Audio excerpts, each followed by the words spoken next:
As Avery stood at the table, Costello relived every step she took from the kitchen.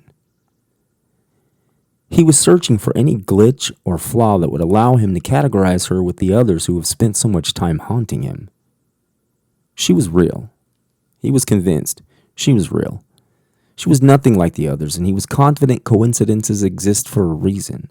He didn't know what the reason was, but he was sure the introduction of Avery into his life was certainly no manifestation of his mental illness.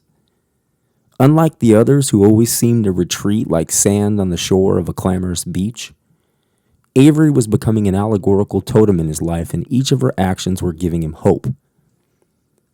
In a matter of seconds, he made his final conclusion and decided he would tell her part of the truth. She gave him a sense of safety enough to talk about his mental illness, but he wasn't going to give her the confession he had prepared for the police.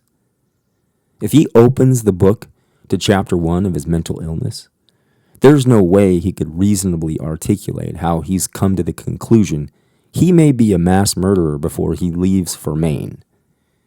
He just knew in all of his being that she deserved to know part of the truth, and he couldn't go any longer without talking about his story in Seattle.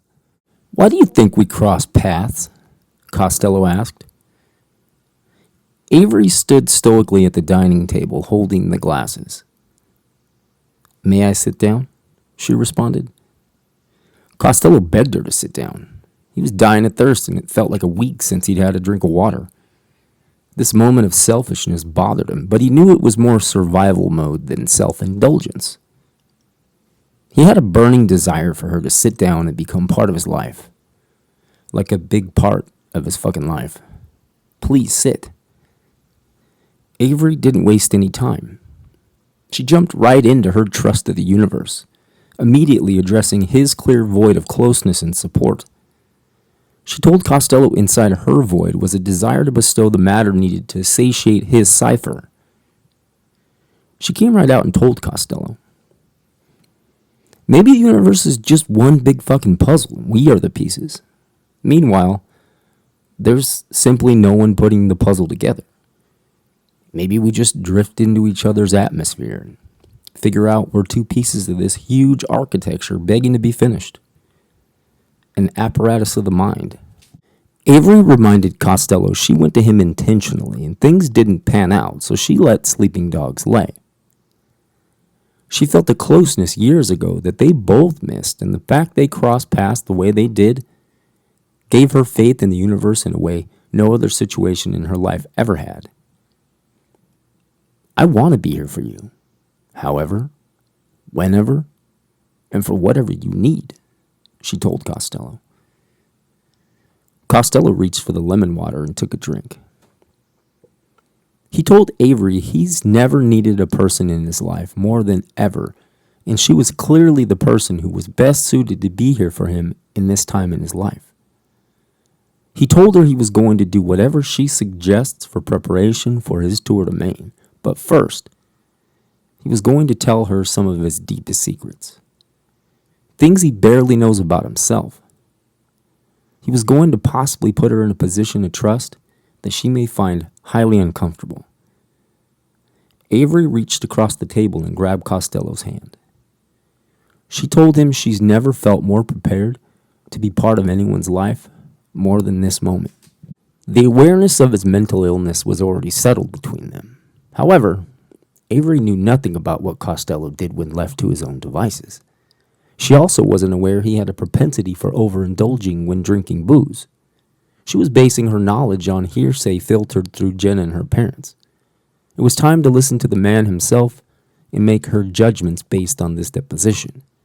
Each day brought her closer to him, and she felt it fair to allow him a summation for her to deliberate her conclusions.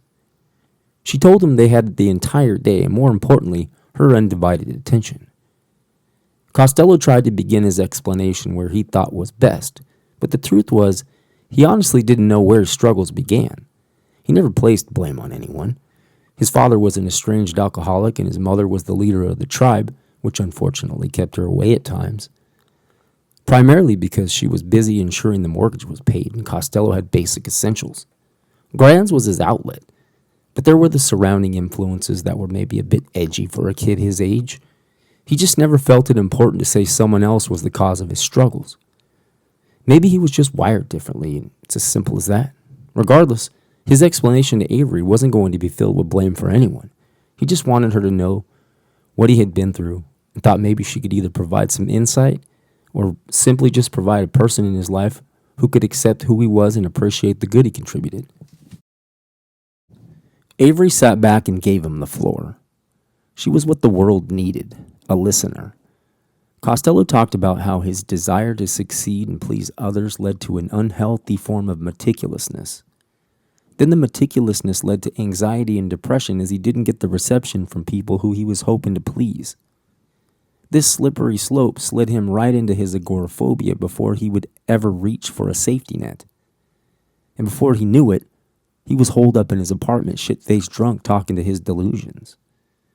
Avery became very interested as he began talking about the toasts. He explained how the toasts were his way of expelling his thoughts, some dark and some fluffy, without exposing them to the real world, whatever that was. Avery asked if he recalled any of them. He went on a tear reciting dozens of them verbatim, including the one she found in the kitchen. The toasts were his manifesto in a sense. Even though he didn't act on many of them, the thoughts were just like hornets in his head. Whenever he was joined by these delusions, it allowed him to get the hornets out.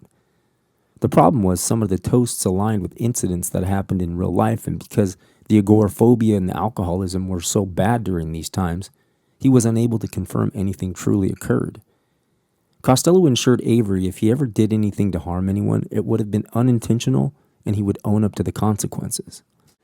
Avery's comfort shifted when Costello went down this path. In Avery fashion, she came right out and asked him if she should be concerned. She made sure he understood she's very happy with their relationship, and as long as she can trust him, she wanted nothing to change. Costello guaranteed her there was nothing to be concerned about. He was committed to his tour to Maine, and there would be no drinking or sheltering. He was in a safe place, and he wanted her to feel safe with him. In fact, he pleaded she not fear him and be the reason he can continue on this positive path.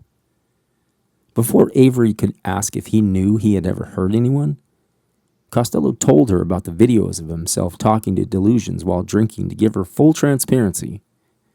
He asked if she wanted to watch the videos. He was diving deep into vulnerability. Avery declined and told Costello it was best if they start from right where they were at. Costello could feel the details of Tal and Spencer bouncing around in the back of his mind. But he thought to himself, maybe Avery has a point. Right on the heels of saying she wanted to start right where they were, Avery told Costello she wanted to talk about Seattle. His fear got the best of him. First she comes to the door with the cops, and now she's asking about Seattle with absolutely no insight that he knew of. He asked where he could start with his story about Seattle.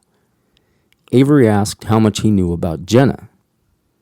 He jammed up all his gears and realized she wasn't asking about Tal and Spencer at all. She wanted to know what he knew about Jenna. It was as though she lifted a tractor off of him. He was experiencing some heavy guilt, and his story about Tal and Spencer was dying to come out. He swallowed those details and fell back in line.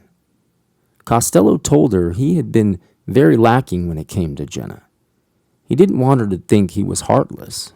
Plus, he knew himself he wasn't heartless. He felt lost about Jenna.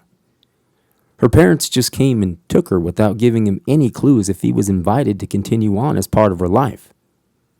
Now Avery had confirmed that suspicion by telling him her parents held him responsible for her condition because they believed she was acting on his behalf. That his struggles in life led to her being shot and her long struggle recovering from the incident.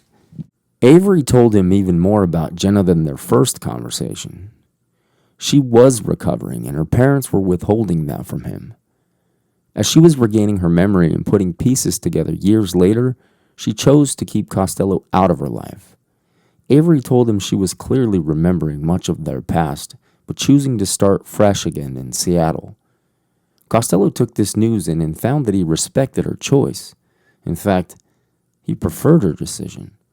He looked at Avery and asked her how she felt that he was okay with putting Jenna behind him and moving forward with her. Avery said it was exactly what she hoped he would say. They both exhaled and nearly made Jenna non-existent. Costello looked at Avery and asked if she minded him having a drink. She popped up and said, "I'll join you." "Your morning boisson alcoolisée is?" Costello didn't speak a lick of French, however. He picked up on what she asked. "Half pint of añejo. The bottle is behind the Hegels on the bookshelf. Everything else is on the bar card. Help yourself to whatever you like," Costello replied. "Why are you hiding your tequila behind your Hegel books?" "Hegel said to be aware of limitations is already to be beyond them, so I felt it appropriate," Costello said. Avery poured 2 fresh drinks and walked them over. Costello watched her every step again, except this time it wasn't a suspect observation. It was pure appreciation. He took a decent-sized drink and cracked his neck. He came out and told her there's more to Seattle than Jenna. Avery was as casual as they come. She just sat back and gave a head nod, asserting he'd go on with his story. Costello didn't get into the conversations he had with his delusions when he was told he may have killed someone. But he confessed to her that he came to know Tal and Spencer while in Seattle for the expo.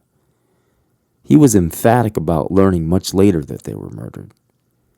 He told her he was going to speak with detectives when he returns from Maine and let them know what he knew. He didn't tell Avery he had or hadn't already spoken with detectives, but she didn't ask either. Avery was unfazed by the news. He told her the murders were nearly a decade old, so he assumed she just figured if he was a suspect, they would have surely come knocking on his door by now. She raised her glass and said, "Here's to one of your bizarre toasts. May they never come back to haunt you." They clinked glasses and carried on. It was time to focus on his tour.